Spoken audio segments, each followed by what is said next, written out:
All right, we have a flooded crawl space. I'm at 620 Charles. The first thing we have to do is get that drained out, pumped out. All right, now I'm under 620 Charles right now, and I had to go through some water to get up into the crawl space. Once I'm in the crawl space, it's okay, but there's water that's standing in the perimeter. The owner tells me that there was a sump pump installed, but may or may not be working if there's that much standing water. I'm seeing that there's a number of new joists that have been installed alongside the old joist. What I see right there is they kind of have the scissor effect instead of being straight across. So that one probably was not done correctly, at least. And here's a quarter beam that was installed. It looks somewhat haphazard installation because what it looks like is a solid masonry block here, and there may or may not be a footing on it, and then on top of that is a broken cinder block, and then there's some sort of bracket right there. Maybe not, maybe that's just laying there. Yeah, it's just laying there, but you can see that it was shimmed up with masonry and pieces of steel and stuff like that. I just don't know what is under these blocks. If there's a cement footing, we're in good shape. If the blocks are just laying on the ground, that would explain why the house is experiencing the settlement that it has. And looking down the line here, it doesn't look to me like it's really level. It looks like it's off center, leaning to the left. Not sure. Okay, I'm getting a little bit better look here. This is the exterior foundation wall on the back here. The darker joist that you see right there, that's an original joist, and the lighter colored one is a new one, and the new one comes from the foundation wall, and it comes up along here, and it stops, and it does not appear to be secured to anything. And then there's one that comes from the center beam right there and comes out and meets here in the middle, and it's not secured to anything. So the proper way to do this would be have two joists that are almost full size, maybe 6 inches, 8 inches short of full size, and you put one on the center beam and you put one on the foundation wall, and then you push them up in the center, and then that's called the twin sister method. That would be okay. But the way this is done, it's not really supplying much strength at all. And I just did some quick measuring, and they are 2x10s. There's another one you can see there where it starts at the foundation wall here. It comes out, the further the joist comes out, you can see the further it departs from the bottom of the joist that it's supposed to be supporting. And then when you get to the point where the joist ends, it's just nothing there at all. This is where it's supposed to be nailed, but it's not attached to the joist that it's supposed to be supporting. I don't think, based on sticking my screwdriver in the ground, I didn't hit any resistance at all right here where this block is. If there was a footing there, I would hit concrete, but I don't feel any.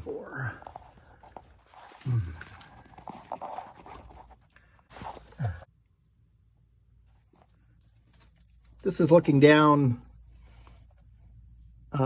where these piers are. I don't think that these piers are done right and the footings are done right based on what I'm seeing.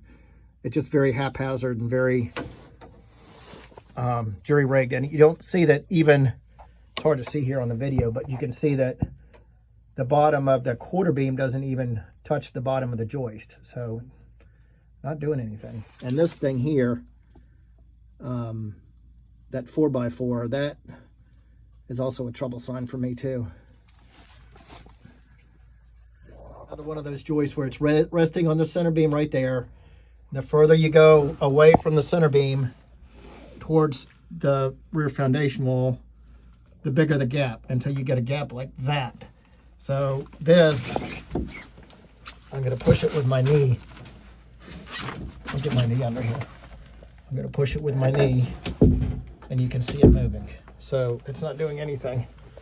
And this one right here on the end of the house, and it's the same thing. It is not secured. It's just laying there. So it needs to be hydraulically pushed up right here, hydraulically pushed up. And then we use a fastener called Timberlock, which will secure it to the joist beside it. The center beam.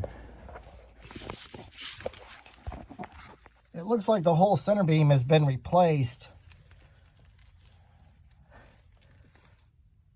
Well, maybe not the whole center beam, but the section of center beam where I'm at, it looks like it's been replaced entirely. So the old center beam must have been removed and the new center beam put in, and a bunch of joists. All right, and I'm looking up into the area.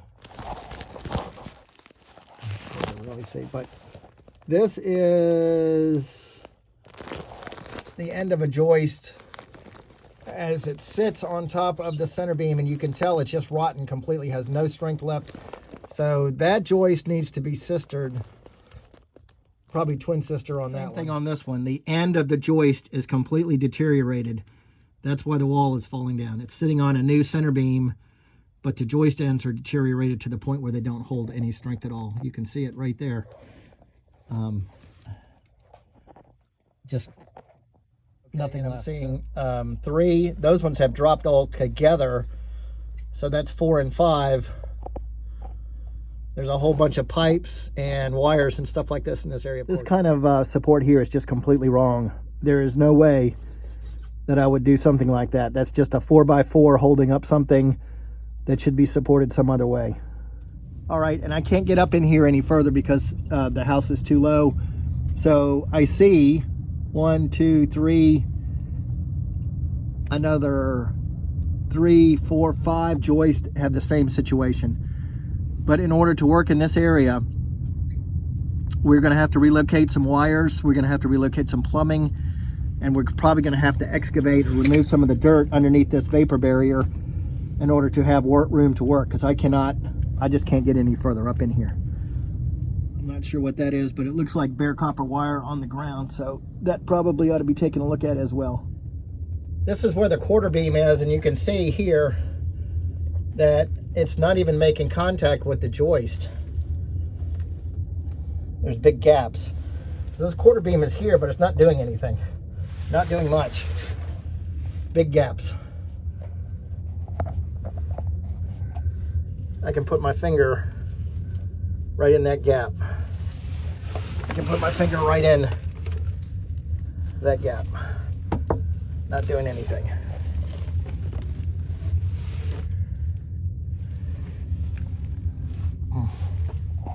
We see this a lot in Colonial Heights. This is a joist, and it looks okay here. Not great, but okay. And then when you get to an area like this, you can see where it's not much to that. It's just kind of crumbly, and it's got a hollow sound. We've seen a lot of these houses that were built around this time in Colonial Heights, that the joist, if you tap on them, you know, they got a little bit of a hollow sound. If you stick a screwdriver into them, there's not much to them structurally. So I think that's what you've got here. I wouldn't be surprised if, you know, in doing this, we run into a whole bunch more joists that should be either sistered or replaced, a bunch of them. But as far as the wall goes, dropping, I think that's a function of this center beam being replaced, and then it wasn't, it just wasn't snugged up, or it shrank due to, you know, the wood shrinkage and stuff like that. This ductwork is in the way. I don't see any way around this ductwork unless it was a crawl space in the front somewhere. Okay, I'm well up into the house, and I see another quarter beam here. Again, haphazardly installed. You can see the blocks on top. It doesn't even touch the joist above it. I mean, I don't get what's going on here. I can almost guarantee that there was no footing underneath this. there's insufficient footings, insufficient piers, and the quarter beam is not even pushed up against the joist that it's supposed to be supporting, so it's doing no good. I'm looking up in here in the crawl space, and I'm seeing the same thing that I saw at the other end of the house. I'm seeing the new joist hanging down below the old joist. It's probably because they weren't secured, just like the other side. I still haven't been able to find a way to get over to the front side of the house. All right, I'm at the main water drain thing, and I smelled sewage, and I actually see it dripping right here. So one of the sewer lines is leaking, so you have sewage under the house. This is looking down. I'm still in the back of the house and looking down the joist where the joist comes up on the new center beam, and you can see right there the end of that joist. It's literally not there. So that's kind of indicative of what we got to work with. All right, I'm under, as far as I can go underneath the house. I just can't go any further, but as far as I can go and as far as I can see, I see the same type of just crappy workmanship all along. So I'm going to come out of here and just estimate best I can on what I've seen, and just realizing I'm not going to be able to get to all the parts for this. Okay, I'm just seeing, like right here, the same thing that I was talking about before, where this joist has no strength left. It's just, that's from somebody poking a screwdriver into it. Same thing right here. And that's that quarter beam I was talking about. It's just a very haphazard pier right there. It doesn't go all the way down to the end. And then the further you come up, the further you see that it's not even